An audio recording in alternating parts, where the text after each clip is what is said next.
পশ্চিমবঙ্গের মুর্শিদাবাদ জেলায় হঠাৎ করেই কেন দাঙ্গা? কে দায়ী? সরকার, ধর্মীয় নেতা না সাধারণ মানুষ? আর এসবের পেছনে আছে এমন কিছু তথ্য যা মেইন স্ট্রিম মিডিয়া কখনোই দেখাবে না। আজ হিডেন ফ্যাক্ট জোনে আমরা জানব ঘটনার পেছনের সত্যি। 2025 সালের এপ্রিল মাসে মুর্শিদাবাদে মুসলিম সম্প্রদায়ের মধ্যে ব্যাপক উত্তেজনা ছড়ায়। কারণ ছিল কেন্দ্রীয় সরকারের নতুন ওয়াকফ সংশোধনী আইন। এই আইনে মুসলিম সম্পত্তি সংক্রান্ত কিছু নিয়ম বদল আনা হয়, যার ফলে স্থানীয় কিছু ধর্মীয় গোষ্ঠী ক্ষুব্ধ হয়ে ওঠে।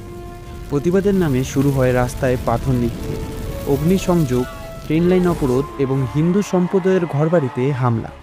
প্রায় 3 জন নিহত হন, আহত হন 10 জনেরও বেশি, আর শতাধিক মানুষ পালিয়ে যান আশেপাশের জেলায়। এই দাঙ্গার পেছনে কারা আছে?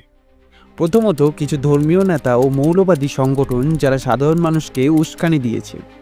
দ্বিতীয়ত, সরকারের দোষ, কারণ তারা আগেভাগে গোয়েন্দা রিপোর্ট থাকা সত্ত্বেও ব্যবস্থা নেয়নি। এমনকি মুখ্যমন্ত্রী মমতা বন্দ্যোপাধ্যায় জানিয়েছেন এই আইন তিনি মানবেন না, কিন্তু তা জানানো হলো দাঙ্গার পরে, আগে নয়। তৃতীয়ত, মিডিয়ার ভূমিকা, যারা কিছু ঘটনাকে একতরফাভাবে দেখিয়ে পরিস্থিতিকে আরও ঘোলাটে করছে। তথ্য বলছে মুর্শিদাবাদে কয়েক দশক ধরে ওয়াকফ বোর্ডের মাধ্যমে জমি নিয়ে নানা দুর্নীতি চলছে। নতুন আইন সেটাকে নিয়ন্ত্রণ করতে পারে না। এই আশঙ্কা থেকেই ধর্মীয় নেতারা ক্ষুব্ধ হন। তারাই মূলত ধর্মের নামে মানুষকে উত্তেজিত করে মাঠে নামায়। অন্যদিকে প্রশাসনের নিষ্ক্রিয়তা এবং বিশৃঙ্খলাকে আরও বাড়িয়ে তোলে। এই ধরনের দাঙ্গা রোধের জন্য আমাদের কি করা উচিত? 1. ধর্মীয় নেতাদের বক্তব্যের ওপর নজরদারি রাখতে হবে। 2. প্রশাসনকে গোয়েন্দা রিপোর্ট অনুযায়ী আগেই পদক্ষেপ নিতে হবে। 3.